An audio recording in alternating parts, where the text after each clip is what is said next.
Hi friends, இப்போ நீங்க பார்க்கிறது வந்து ஒரு கார்டன் அப்டேட் வீடியோன்னு வச்சுக்கலாம். என்னோட ரோஸ் பிளான்ட் தான் இது. இது ஆல்மோஸ்ட் டெட் ஸ்டேஜுக்கு போய் இப்போ நல்லா வளர்ந்து வந்திருக்கு. நிறைய தளிர் விட்டுருக்கு.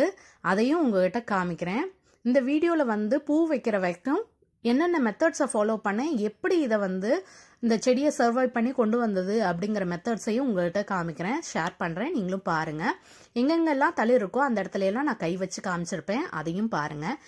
ஆக்சுவலாக என்னோட பிளான்ட் வந்து ஏன் டெட் ஸ்டேஜுக்கு போச்சு அப்படின்னா, அதில் வந்து ஓட்டையில் அந்த ஹோல் இருக்கும் இல்லையா, அந்த பாட்டோட ஹோலில் வந்து ஏதோ அடைச்சிக்கிச்சு போல் இருக்குங்க.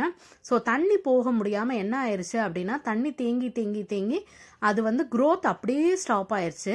அதுக்கப்புறம் நம்ம வந்து பிளான்ட்டை வந்து வேறு இடத்துல மாற்றி வைக்கலான்னு சொல்லிட்டு என்ன பண்ணிட்டோம்னா, அந்த பிளான்ட்டை வேரோடு எடுத்துட்டு அந்த மண்ணெல்லாம் இது பண்ணிட்டு மறுபடியும் புதுசாக மண் கலவை செஞ்சு அதில் வந்து வாழைப்பழத்தோல், அதுக்கப்புறம் வந்து வெங்காயத்தோல் எல்லாம் போட்டு தான் வந்து ரீபாட் பண்ணேன். ரீபாட் பண்ணி வேறு இடத்துல வச்சேன்.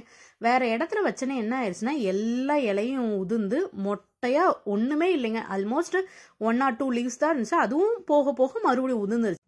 உதிர்ந்த பிறகு என்ன பண்ணேன் அப்படின்னா, நான் ரீபாட் பண்ண பிறகு டெய்லி தண்ணி மட்டும் கொடுத்துட்டு இருந்தேன். ஏன்னா மண் கலவை நான் தயாரிக்கும் போதே வந்து வாழைப்பழத்தோல் கூட வெங்காயத்தோல் ப்ளஸ் எப்சமும் கொஞ்சம் போட்டு விட்டுருந்தேங்க. ஒரு பூண்டையும் நட்டு வச்சுருந்தேன். அதுக்கப்புறம் அந்த வெங்காயத்தோல் போட்டு விட்டதுனால அதுலேருந்து வெங்காயமும் வளர்ந்து வந்துட்டு இருந்துச்சு. வேர்ப்புழு தாக்குதல் இருக்குமோ அப்படின்னு சொல்லிட்டு ஒரு சேஃப்டிக்காக நான் வந்து துளுக்குமல்லி செடி ஒரு நாத்தையும் எடுத்து அது கூடவே ஊடு பயிராக நட்டு விட்டுருந்தேன். அப்புறம் கொஞ்சம் வெங்காயத்தோலையும் எடுத்து மூடாக்கும் போட்டு விட்டுருந்தேன். சரி, அதுவும் ஒரு ஹெல்ப் பண்ணும் அப்படிங்கிறதுக்காக. இப்போ வந்து என்னோட செடி எவ்வளோ க்ரோத் ஆயிருக்குங்கிறதையும் பாருங்கள். அதுக்கப்புறம் என்னென்ன மெத்தட்ஸ் ஃபாலோ பண்ணேங்கிறதையும் நான் வந்து இந்த வீடியோவில் ஷேர் பண்ணுறேன். இது வந்து உதிர்ந்த பிறகு மறுபடி கிளவிட்டு வந்து ஃபஸ்ட்டு வச்ச மொட்டுங்க. இது நல்லா ஹெல்த்தியாக இருக்குது செடி. இப்போ தான் ஃபஸ்ட்டு மொட்டு வந்திருக்கு. ரொம்பவே ஹாப்பியாக இருக்குது. ஒரு டெட் ஸ்டேஜுக்கு போய் அதில் மீட்டு கொண்டு வந்த மாதிரி இருக்குது இந்த செடியை. இப்போ நல்லா தளன்னு நல்லா வளர்ந்து வந்துக்கிட்டு இருக்கு. இதுக்கு என்ன மெத்தட் ஃபாலோ பண்ணேன் அப்படின்னா, ஃபஸ்ட்டு நான் மண்கலவையிலேயே எப்சம் போட்டுருந்தேங்க. இது எப்சம் சால்ட் தான். ஆக்சுவலாக இது வந்து மண்கலவை தயாரிக்கும் போதும் போட்டு விட்டுருந்தேன். இப்போ என்ன பண்ணியிருக்கேன்னா, வச்சு ஒரு வாரம் கழிச்சு இதை என்ன பண்ணுறேன்னா, தண்ணியில் கலந்து செடி ஃபுல்லாக ஸ்ப்ரே பண்ண போகிறேன். ஸோ அதுக்காக ஒரு எம்டி பாட்டில் எடுத்துக்கிட்டேன். இது நம்ம நார்மலாக யூஸ் பண்ணுற பாட்டிலும் இந்த ஸ்ப்ரே பைப்பும் எடுத்துக்கிட்டேங்க. இது உங்களுக்கு வந்து வேணும் அப்படின்னா நர்சரிலையும் கிடைக்கும், ஆன்லைன்லேயும் இந்த மாதிரி பைப்பு எல்லாம் கிடைக்குது. ப்ளஸ் ஒரு வாட்டர் கேனோடையும் வரும். இப்போ நான் வந்து 1 லிட்டர் தண்ணிக்கு வந்து 1 டீஸ்பூன் அந்த அளவுக்கு எப்சம் வந்து தண்ணியில் கலந்துக்கிறேன். இப்போ இதை என்ன பண்ண போகிறேன்னா, இந்த தண்ணியை வந்து நல்லா மிக்ஸ் பண்ணிவிட்டு நம்ம வாட்டர் கேனில் ஃபில் பண்ணி செடி ஃபுல்லாக ஸ்ப்ரெட் ஆகிற மாதிரி. ஏன்னா செடியில் வந்து அந்த டைமில் வந்து லீவ்ஸே இல்லாமல் இருந்தது. ஸோ அந்த டைமில் வந்து இப்போ வரைக்கும் மொட்டு வைக்கிற ஸ்டேஜ் வரைக்குமே நான் ஃபுல்லாக செடி ஃபுல்லாக படுற மாதிரி ஸ்ப்ரே பண்ணிக்கிட்டு தான் இருந்தேன். ஸோ இப்போ ஸ்ப்ரே பண்ணி விட்டுறலாம், செடிக்கிட்ட போயிடலாம். செடியிலேருந்து நுனியிலேருந்து அந்த வேர் வரைக்கும் கவர் ஆகிற மாதிரி இந்த மாதிரி ஃபுல்லாக ஸ்ப்ரே பண்ணி விடுங்க. அப்படி ஸ்ப்ரே பண்ண தான் வந்து நம்மளுக்கு துளிர் எடுக்குங்க. நான் காமிச்சேன் இல்லையா இந்த வீடியோலேயே, ஸ்டார்டிங்கில் பார்த்தீங்கன்னா நிறைய தளிர் எடுத்திருக்கோம். அதுக்கு காரணம் வந்து இந்த மாதிரி ஸ்ப்ரே பண்ணி விட்டதும் ஒரு காரணம் தான். நம்ம எப்சம் வந்து தண்ணியில் கலந்து ஸ்ப்ரே பண்ணும்போது ஆட்டோமேட்டிக்காக வந்து இது வேர் பிடிச்சி வளரவும் ஆரம்பிக்கும், நிறைய தளிர் நிறைய மொட்டுக்கள் வைக்கும். அந்த பர்பஸ்க்காக தான் இந்த மாதிரி ஸ்ப்ரே பண்ணி விட்டேன். ப்ளஸ் வந்து கடைசியாக கொஞ்சம் வேரில் படுற மாதிரி அந்த தண்ணியும் ஊற்றியும் விட்டேங்க. ஊற்றி விட்டுட்டு இப்போ பாருங்க, அந்த மொட்டு கொஞ்சம் மலர ஆரம்பிச்சிருச்சு. இதுதான் ஃபர்ஸ்ட் பூக்கும். மற்ற இடங்கள்லாம் லைட்டாக அரும்பு தெரியுது மொட்டு வைக்கிற மாதிரி. வச்ச பிறகு காமிக்கிறேன். அப்புறம் நம்ம வச்சிருந்த அந்த பூண்டு செடியும் நல்லா இங்கே பாருங்க எவ்வளோ நீளமாக வளர்ந்துருச்சுன்னு. சரி, வளரட்டும். அது வந்து கொஞ்சம் க்ரோத்துக்கும் ஹெல்ப் பண்ணும் அப்படின்லாம் நான் கேள்விப்பட்டேன். அதனால தான் அதை வளர்த்திட்டு இருக்கேன். ப்ளஸ் இன்னொரு மெத்தட் நான் ஃபாலோ பண்ணேன். என்ன அப்படின்னா, இந்த மாதிரி வெங்காயத்தோல், பூண்டு தோல், அப்புறம் முட்டை ஓடு இது எல்லாமே நல்லா காய வச்சுக்கிட்டேங்க.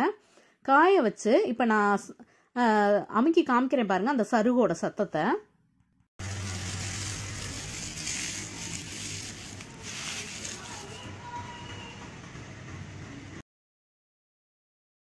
கேட்டிங்களா? இவ்வளோ தூரம் முருகலாக காய வச்சு இப்போ நான் மிக்சியில் போட்டு அரைச்சி எடுத்துகிட்டு வந்துட்டேன். இப்போ அரைச்சி வச்சது கொஞ்சம் சூடாக இருக்குங்க. அதனால் நம்ம தட்டில் போட்டு பரப்பி போட்டு கொஞ்சம் நேரம் சூடு ஆறுற வரைக்கும் காய போட்டு எடுத்துக்கலாம். இந்த அளவுக்கு பவுட்ரியாக இருக்கும். அதாவது நம்ம முட்டை ஓடும் போடுறதுனால நம்ம பிளேடு, அதாவது நம்ம மிக்சி ஜாரோட பிளேடு நல்ல ஷார்ப்பன் ஆகும். ஸோ பயப்படாமல் நீங்கள் தாராளமாக அரைக்கலாம். இப்போ கொஞ்சம் சூடாக இருக்குது, அதனால் நான் தட்டில் போட்டு பரப்பி விட்டுறேன். இது பரப்பி நல்லா சூடு ஆறின பிறகு அதுக்கப்புறம் ஏதாவது பிளாஸ்டிக் கண்டெய்னர் இந்த மாதிரி ஏதாவது ஏர் டைட் கண்டெய்னரில் போட்டு நீங்கள் ஸ்டோர் பண்ணி வச்சுக்கலாங்க. இப்போ நான் ஒரு ஏர் டைட் கண்டெய்னரில் போட்டு வச்சுட்டேங்க. இந்த பாருங்கள். இப்போ இதை வந்து நம்ம செடிகளுக்கு கொடுக்கலாம். செடிகளுக்கு கொடுக்க போகிறதுக்கு முன்னாடி நான் என்ன பண்ணிக்கிறேன்னா மேலால் இருக்கிற மண்ணை கொஞ்சமாக கிளறி விட்டுக்கிறேன். ஆக்சுவலாக மண்ணும் கொக்கோப்பீடும் கலந்து தான் இருக்குது, கொஞ்சம் ஈரமாக தான் இருக்குது. ஸோ நான் என்ன பண்ணுறேன் அப்படின்னா கொஞ்சமாக மண்ணை மட்டும் கிளறி விட்டுட்டு 1 டேபிள் ஸ்பூன் இந்த நம்ம அரைச்சிட்டு வந்தோம் இல்லையா அந்த ஃபர்டிலைசரை கொடுத்துட்டு மண்ணை க்ளோஸ் பண்ணி விட்டுறேன். ஈரமாக இருக்கிறதுனால நான் தண்ணி ஊற்றலைங்க. இப்போ பாருங்கள், ஒரு 1 வீக் கழித்து இந்த மாதிரி அந்த மொட்டு பூத்துருச்சு. ரொம்பவே ஹெல்த்தியாக இருக்குது. நான் செடி ஃபுல்லாக காமிக்கிறேன் எங்கெங்கெல்லாம் மொட்டு இருக்குன்னு பாருங்கள், எத்தனை மொட்டு வச்சுருக்குன்னு பார்த்தீங்களா. இங்கே ஒன்று, இங்கேயும் ஒரு 3 இருக்குதுங்க. இது ஆக்சுவலாக சம்மர் ஸ்னோ பிளான்ட்டு. இந்த சம்மர் ஸ்னோ என்ன ஆகும் அப்படின்னா கொத்து கொத்தாக தான் பூக்க ஆரம்பிக்கும். இப்போ எல்லா லீவ்ஸும் செட் ஆகி மறுபடியும் க்ரோத் ஆகிறதுனால அங்கங்கே ஒவ்வொன்றும் க்ரோத் ஆகிருக்குங்க. தெரியுதுங்களா பின்னாடி? இப்போ தெரியுது பாருங்க. அங்கே ஒன்று இருக்கா, அடுத்து இங்கே ஒன்று இருக்குது மொட்டு. அப்புறம் இந்த கார்னரில் இப்போ தான் வந்துகிட்டு இருக்கு. அப்புறம் மேலே செவுத்தோரமாக இந்த கார்னரில் இருக்குது மொட்டு. அப்புறம் இங்கே பாருங்கள், இங்கே நல்லாவே க்ரோத் ஆகி தெரியுது. அப்புறம் இதோ செவுத்தோடு சாஞ்சு போய் ஒரு மொட்டு இருக்குது. இருங்க எடுத்து காமிக்கிறேன். தெரியுதுங்களா, அந்த லீஃப் மறைச்சிருக்கு. இருங்க காமிக்கிறேன். இப்போ தெரியும்னு நினைக்கிறேன். ஸோ இந்த மாதிரி நிறைய இடங்களில் வச்சுருக்கு. இங்கே ஒன்று இருக்குது பார்த்தீங்களா. நிறைய பேர் இதே மாதிரி ப்ராப்ளம்ஸ்னால சஃபர் ஆகிருப்பீங்க. உங்களோட ரோஸ் பிளான்ட் ஆல்மோஸ்ட் டெட் ஆகிருக்கும். அந்த மாதிரி ஸ்டேஜில் இருந்தால் கூட இந்த மாதிரி மீட் எடுத்து திருப்பியும் பூ பூக்க வைக்கலாம். அதுக்கான மெத்தட்ஸ் தான் இதில் சொல்லியிருக்கேன். நீங்களும் பாருங்கள், பார்த்து ட்ரை பண்ணி பாருங்கள். ட்ரை பண்ணி பார்த்துட்டு உங்கள் பிளான்ட்டில் எவ்வளோ க்ரோத் இருக்குங்கிறத எனக்கு மறந்துடாமல் கமெண்ட் செக்ஷனில் கமெண்ட் பண்ணுங்கள். அடுத்த வீடியோவில் பார்க்கலாங்க. Happy gardening.